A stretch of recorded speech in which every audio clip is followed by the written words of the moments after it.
आप सभी को एक बार फिर से स्वागत है। दोस्तों, आज से चैत्र माह के नवरात्रि की शुरुआत हो गई है।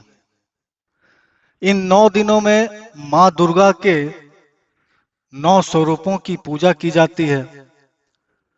इस दौरान माँ की पूजा अर्चना करने से घर परिवार में सुख समृद्धि खुशहाली और शांति आती है। इस साल तिथि का क्षय नहीं है। तिथि का क्षय होने से अशुभ माना जाता है। प्रतिपदा तिथि 1 अप्रैल 2022 को सुबह 11:53 से शुरू हो जाएगी और 2 अप्रैल 11:58 तक समाप्त हो जाएगी।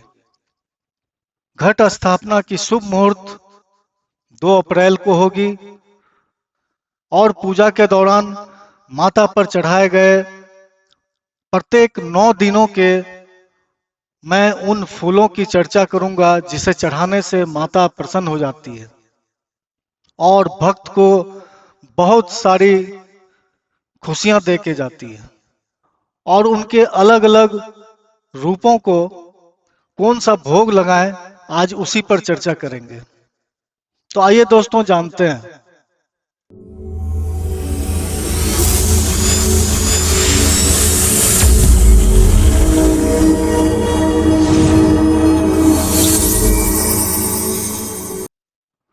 पहला दिन मां शैलपुत्री की पूजा की जाती है। मान्यता है कि इस दिन माता रानी को सफेद कनेर या गुड़हल का लाल फूल अर्पित करना चाहिए और माता को घी का भोग लगाना चाहिए। दूसरे दिन माता ब्रह्मचारिणी के स्वरूप की पूजा की जाती है। इस दिन बट वृक्ष के फूल मां के चरणों में अर्पित करें या बट वृक्ष के फूल उपलब्ध न हो सके तो गुलदाउदी के फूल जरूर चढ़ाएं और माता ब्रह्मचारिणी को शक्कर का भोग लगाना चाहिए। तीसरे दिन मां चंद्रघंटा के स्वरूप की पूजा की जाती है।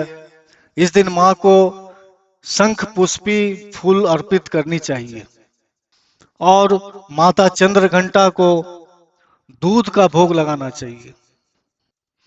चौथे दिन मां दुर्गा के कुसमुंडा स्वरूप की पूजा की जाती है। इस दिन मां को पीले रंग के फूल अर्पित करनी चाहिए और मलपुआ का भोग लगाना चाहिए। पांचवें दिन मां स्कंद माता स्वरूप की पूजा की जाती है। इस दिन भी मां को पीले रंग की पुष्प अर्पित करें और केले का भोग लगाएं। छठे दिन मां के कत्यानी स्वरूप की पूजा की जाती है। इस दिन माता को बेर के वृक्ष के फूल अर्पित करनी चाहिए और मधु का भोग लगाना चाहिए। सातवें दिन मां कालरात्रि की पूजा की जाती है। मां कालरात्रि को नीले रंग का कृष्ण कमल बेहद प्रिय है और इस दिन गुड़ का भोग लगाना चाहिए।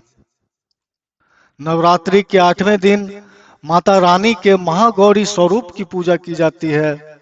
इस दिन महागौरी माता को मोगरे के फूल अर्पित करनी चाहिए और नारियल का भोग लगाना चाहिए।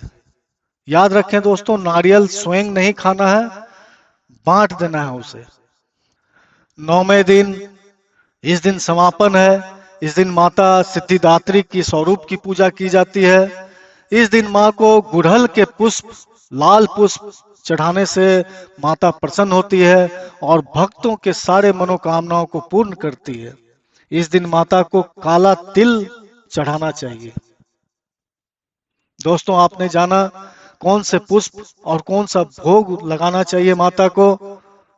मिलते हैं फिर अगले वीडियो में, तब तक के लिए धन्यवाद।